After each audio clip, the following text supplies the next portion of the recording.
მონიტორინგს დაექვემდებარა 2026 წლის 23 თებერვლიდან 11 მარტის ჩათვლით პერიოდში ეთერში გასული ახალი ანგლების პროგრამები.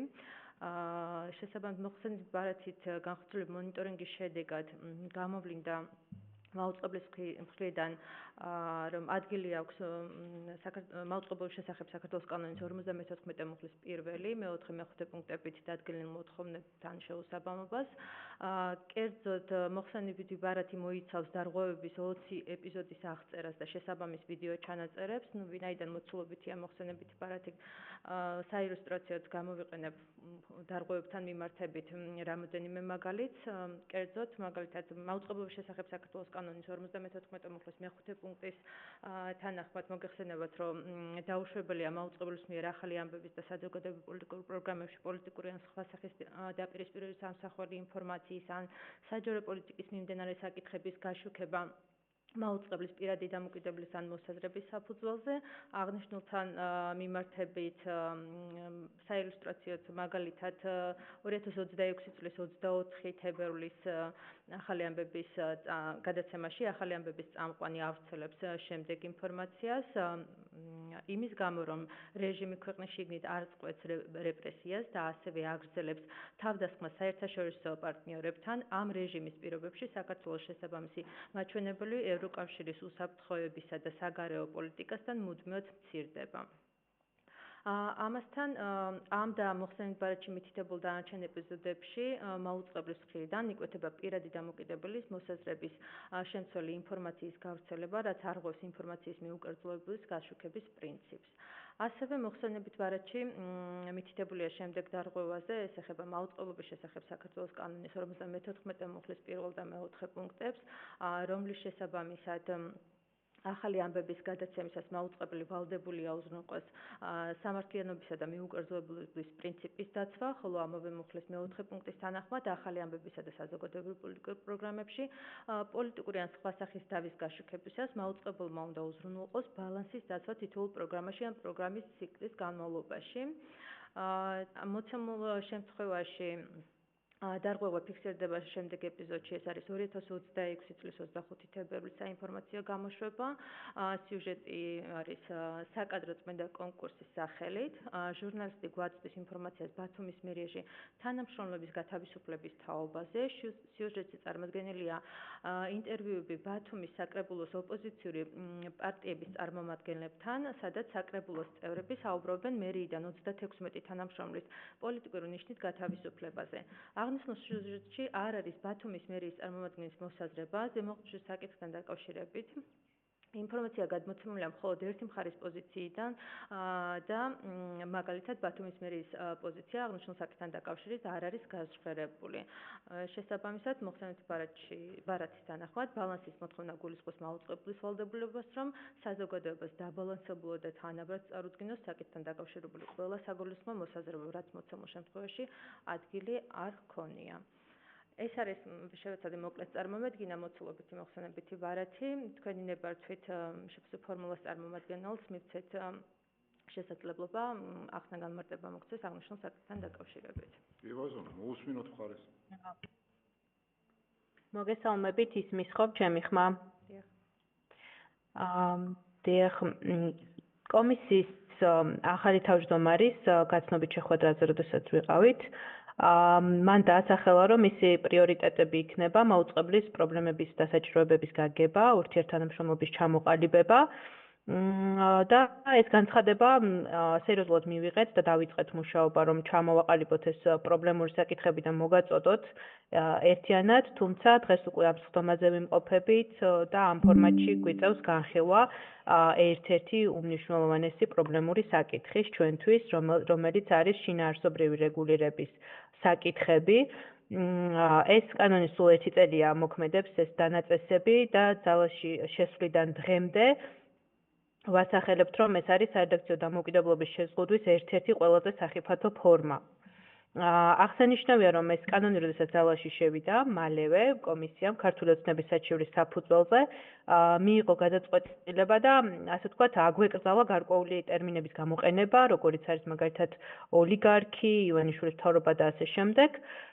ეს მიღებული გადაწყვეტილება ფორმულამ გაასაჩივრა სასამართლოში და ჯერ კიდევ ველოდებით სასამართლოს გადასინჯვას კომისიის გადაწყვეტილების. ანუ ამგვარ მიდგომას, კომისიის ამგვარ მიდგომას სასამართლო კონტროლი ჯერ არ გაუვლია, რაც ამ საკითხების შეფასებისთვის ასევე არსებითად მნიშვნელოვანი ფაქტორი გგონია. და ამ ყველაფრის ფონზე, ანუ თითქმის ერთი წელი გავიდა, უკვე კომისია საკუთარი ინიციატივით იწყებს ამ პრობლემური ნორმების აღსრულებას და კონტექსტურად ჩვენთვის საინტერესო არის და კითხვა გვაქვს უპირველესად როგორც ფორმულას წარმომადგენელს, ანუ რატომ რა ახალი სამართლებრივი ან ფაქტობრივი გარემოებები გამოიკვეთა, რომ სწორედ ახლა გაჩნდა ამ ნორმების აქტიურად აღსრულების საფუძველი და რატომ სწორედ ახლა და კონტექსტურად ამას როგორც ვიცით წინ უძღვოდა ბრიტანეთის სანქციები პოზიტივის და იმედის მიმართ და კომისიის მყისიერი განცხადება, რომ ამ ნორმების ამოქმედების ასე ვთქვათ ბიძგი გახდებოდა სწორედ ეს სანქციები და ჩვენთან დაკავშირებით, ანუ რა შეიცვალა, ეს იქნებოდა ძალიან საინტერესო კომისიის განმარტების მოსმენა, ასევე სამართლებრივ ნაწილში აუცილებლად უნდა დაფიქსირდეს, რომ კომისიამ რომ მიიღოს გადაწყვეტილება 54 მუხლის მოთხოვნები დარღვევები დააფიქსიროს, აუცილებელია დასაფუთდეს, რომ კონკრეტულად ეს ფრაზები არის რომელიმე პარტიის ან ინტერესთა ჯგუფის ან მხარდამჭერი ან პირიქით საწინააღმდეგო პოზიცია, ხო? დღეს რასაც ვიხილავთ ამ მოხსენებით ბარათში არ არის წარმოდგენილი და დასაბუთებული ის სტანდარტი, რომლის მიხედვითაც ანუ ფრაზები მაუწყებელს, ასე ვთქვათ, ინსტიტუციურ პოზიციად კვალიფიცირდება და ამას ახსნი, რაც გულისხმობ დეტალურად. პირველი მაგალითად კომისიამ ვერ ახსნა, რა კრიტერიუმებით გამოარჩია ეს სადაო ფრაზები სხვა ჟურნალისტური ენისგან, რომელიც ასევე დამკვიდრებული და ყოველდღურად გამოიყენება მედიაში, ასევე მიზეზ-შედეგობრივი კავშირი ვერ დავინახეთ, ანუ ამ ფრაზებსა და თვითონ მაუწყებლის პოზიციას შორის, ანუ სად იკვეთება ეს პოზიცია. და მესამე კომისიამ ვერ უპასუხა პროპორციულობის ტესტის სამ კითხვას, ყოველ შემთხვევაში მოხსენებით ბარათზე გვაქვს ამ შემთხვევაში საუბარი, რომელიც აუცილებელი არის როგორც გამოხატვის თავისუფლების დაცვის კუთხით, ასევე ევროპული კონვენციის, ადამიანის უფლებათა ევროპული კონვენციის მე-10 მუხლთან მიმართებით და ეს კითხვები აუცილებლად რაც უნდა დაისვას და კომისიის მხრიდან გადაწყვეტილებაში აისახოს, ეს არის რომ რა ლეგიტიმურ მიზანს ემსახურება აღნიშნული ფრაზების აკრძალვა, რა იქნებოდა ნაკლებად შემზღუდველი ალტერნატივა და რა კონკრეტული ზიანი მიადგა კონკრეტული ჯგუფის ან საზოგადოებრივ ინტერესს ამ ფრაზების გამოყენების გამო. მიგვაჩნია, რომ სანამ ეს სტანდარტი არ არსებობს, გადაწყვეტილება ვერ იქნება დასაბუთებული, ან თუ არ იქნება ეს სრულყოფილად ახსნილი ეს გადაწყვეტილება, შესაბამისად იქნება დაუსაბუთებელი, თუ დადგინდა დარღვევა და მის აღსრულებას სამართლებრივი საფუძველი არ გააჩნია. ეხლა რაც შეეხება ძალიან ბევრი ფრაზები აქვს ჩამონათვალში, მოხსენებით ბარათში ყველას დეტალურად, რა თქმა უნდა, ვერ შევაფასებთ, თუმცა შეგვიძლია რაღაც ჯგუფებად დავყოთ და მაგალითად ესე გავაკეთებდი კომენტარს. ავიღოთ ფრაზა, ანუ რეჟიმი, ოლიგარქის გუნდი, ოცნების პროკურატურა. ამ შემთხვევაში ეს სიტყვები და ეს ფრაზები არის შეფასებითი პოლიტიკური ლექსიკა. ანუ ეს ფრაზები არ არის მაუწყებლის მხრიდან არც მოგონილი და არც ასე ვთქვათ, რაიმე გარემოების მტკიცებას წარმოადგენს. ეს ფრაზები საჯაროდ და ფართოდ გამოიყენება პოლიტიკურ დისკუსიაში. არ შეიცავს რაიმე გარემოების მტკიცებას და არც ასე ვთქვათ, თავისი შინაარსობრივი ნიშნებით ნეიტრალური, ანუ ვერ მიუთითებთ თუნდაც ოცნების პროკურატურა, რომელი სუბიექტის მხარდაჭერი ან წინააღმდეგობის შემცველი ფრაზაა. ასეთი არ არის. ამიტომ ეს დასკვნა არის ის, რომ საჯარო დისკუსიაში ეს დამკვიდრებული შეფასებითი ენაა და არა მაუწყებლის ინსტიტუციური პოზიციის გამოხატვა.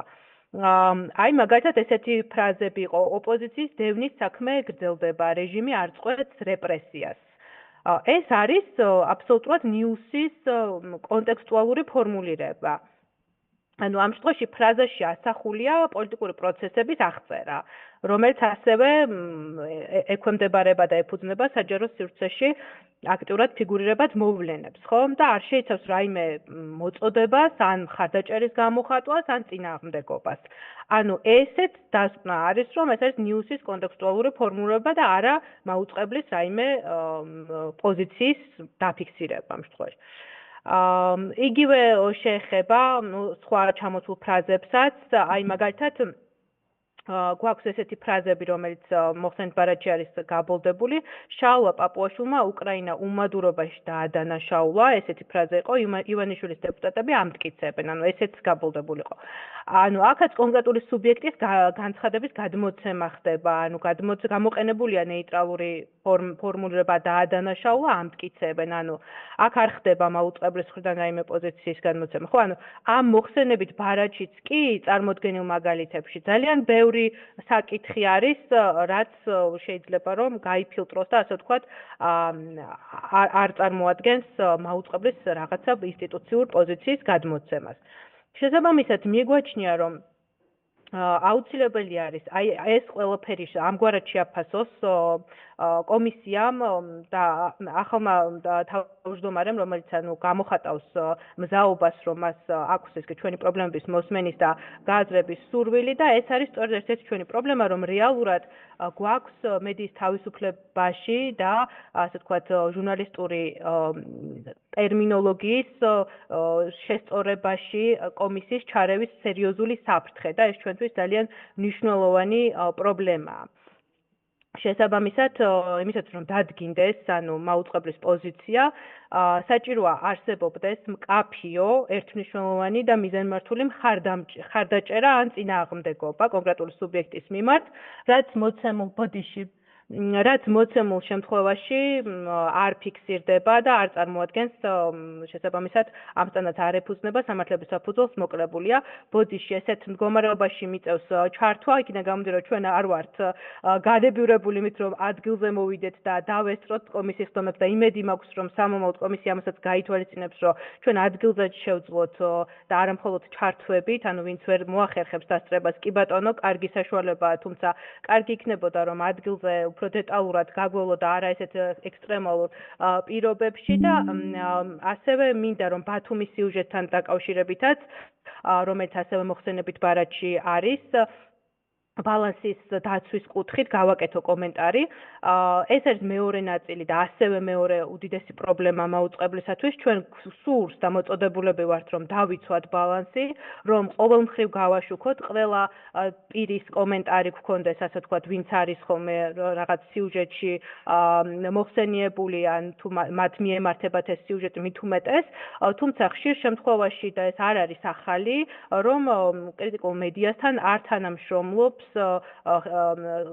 არ თანამშრომლობენ ხელისუფლების წარმომადგენლები და შესაბამისად გარკვეული პირები. ამიტომ ბალანსის დაცვა ამ შემთხვევაში როგორ უნდა უზრუნველყოთ, როდესაც უბრალოდ არ თანამშრომლობენ ჩვენთან და ელემენტარულ კომენტარს არ აკეთებენ, ესეც ძალიან პრობლემური საკითხი არის და ამაზეც ალბათ კომისია გაგვცემს შესაბამის პასუხს. მადლობა.